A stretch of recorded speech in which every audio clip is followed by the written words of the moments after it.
afternoon. Welcome to Better Connecticut on your Thursday afternoon this fall. I'm Kara Sundlin. I'm Melissa Cole in for Scott. Hey.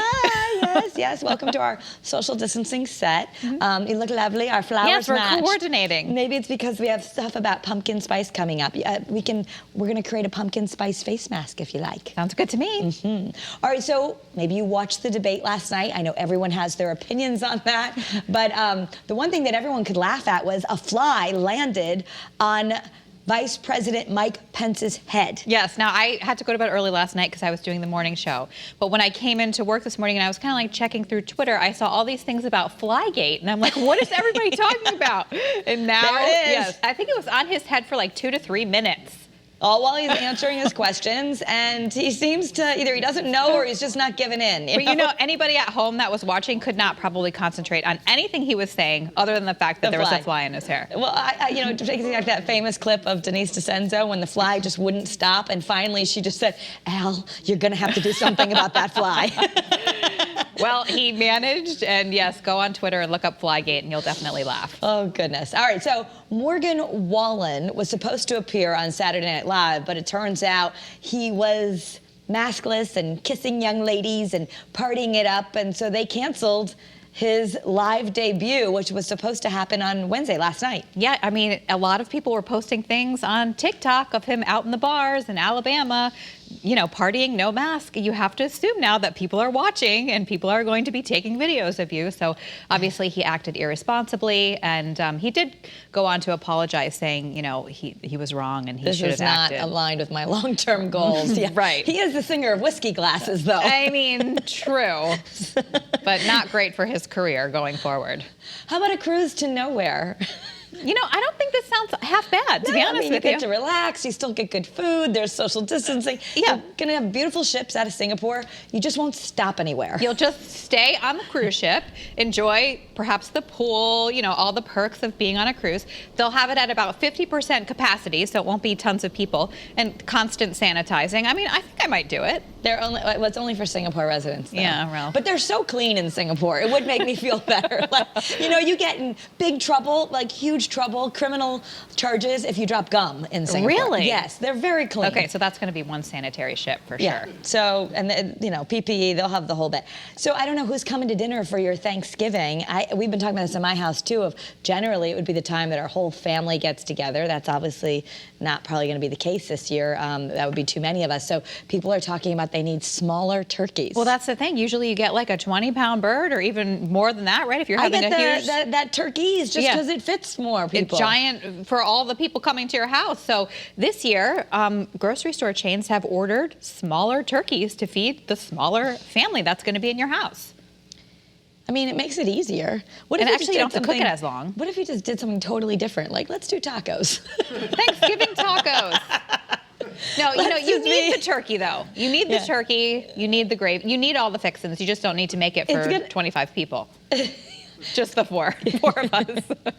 All right, and Williams-Sonoma, which is often a great place to shop for your holiday gatherings, it says it's closing its stores on Thanksgiving Day, and that's following the footsteps of other retailers, Best Buy, Dick's Sporting Goods, Target, Walmart. You know, everyone's always talked about, are they going to open on Thanksgiving? And this year, they said, with the pandemic, most people don't want to go to stores. They're shopping online more, and it's a holiday, so why not? And I actually always think that these stores should be closed on Thanksgiving. I don't like shopping on Thanksgiving. No, you need, that is just like, take the day to spend it with your family. So I think good for them for doing that. Yeah, I mean, the last thing I want to do, I hate when they say the stores are open. Like at 4 in the afternoon, you want to leave your dinner down and I'll go shopping. Exactly. No.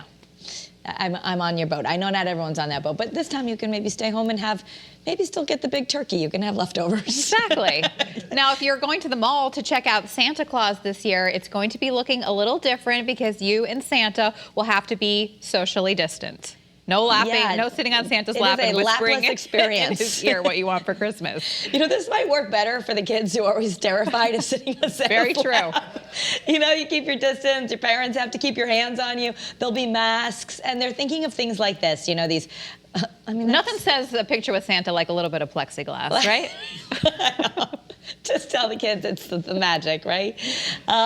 So we've checked around with the malls around here. This is happening all over the country. The malls around here also are saying you're likely going to need appointments. There may be some Zoom options. Which, again, for the shy kids might work out better, right? I don't know if you get that. Do you get that great picture? You took a screenshot. What do you do? I'm not sure. So Santa's going to be a little bit different this year. Hey, do you like pierogies? I do like pierogies. It's National Pierogi Day. I didn't even know. I'm so excited. You said you were gonna go get some. Yeah, well, my husband is Polish, like 100%. So, well, not him, but his mom and his aunts and everything. So I had, at one point, had learned how to make them from scratch. But seeing as I've been up since 2:30 this morning, I think I'll probably stop somewhere and get them. Yeah, there's a lot of great places. There's a really good Polish market, I think, in New Britain. Yeah, right? yeah, lots of them. The whole little Poland section there.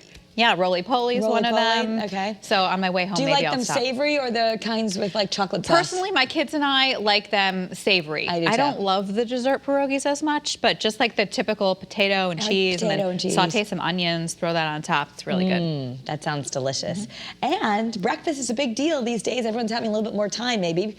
So McDonald's is adding some new options. You can get a cinnamon roll, a blueberry muffin, or even an apple fritter now. Baked goods at That McDonald's. sounds amazing. And Kara, I know you're going to be surprised when I tell you this. During the pandemic, I have started eating a lot of fast food. I know, this is so crazy. I know this. I know this about you, and I don't understand. Because Melissa is like, she's gluten-free, she's dairy-free. But I wanted my Everything kids to know like what a Quarter Pounder and a Big Mac and a Whopper tasted like, and just because they had never had it. And then I started eating it again, and I was like, oh my gosh, this tastes so good. Did you feel okay after? I mean, it felt fine. Actually, I stopped and got a Whopper just the other day. You did? The Whopper, I remember when I was little, my mom would say we could go to Burger King because Weight Watchers allowed Burger King because it was flame broiled. Okay, see, so it's okay then. I don't feel as bad. I like the Junior Whoppers and not the sauce, though. I don't like the sauce. Well, it's mayonnaise. Yeah, it's gross. I know you don't like that. All right. This week's issue of People magazine is actually taking an inside look. Maybe you can all feel okay if you're having any rifts in your family. The royal rift between Prince Harry and Prince William is the exclusive cover story. Yeah, inside their broken bond, historian Robert Lacey has been chronicling the dramas of the British royals since the late 1970s.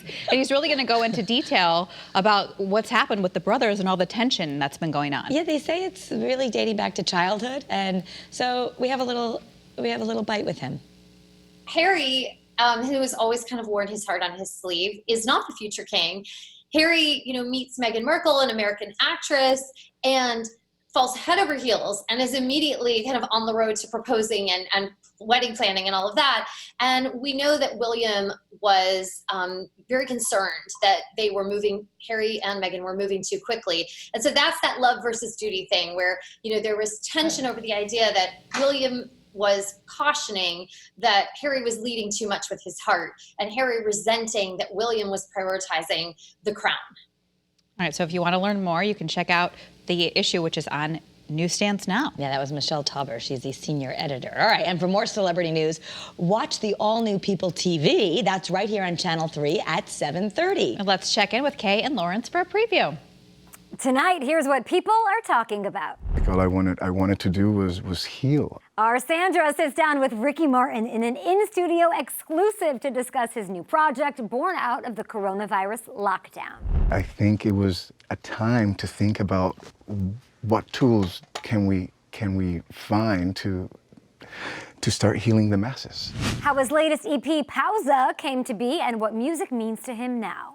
How did you use music to get you through?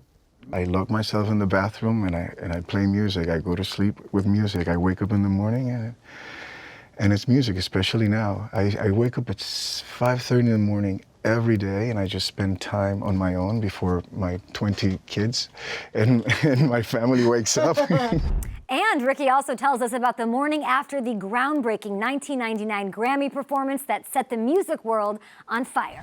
Did you go back there, 1999? I went to sleep and when I wake up, Madonna's calling me. So for me, that was a moment. Hey, this is Madonna. And I'm like, no, this is not true.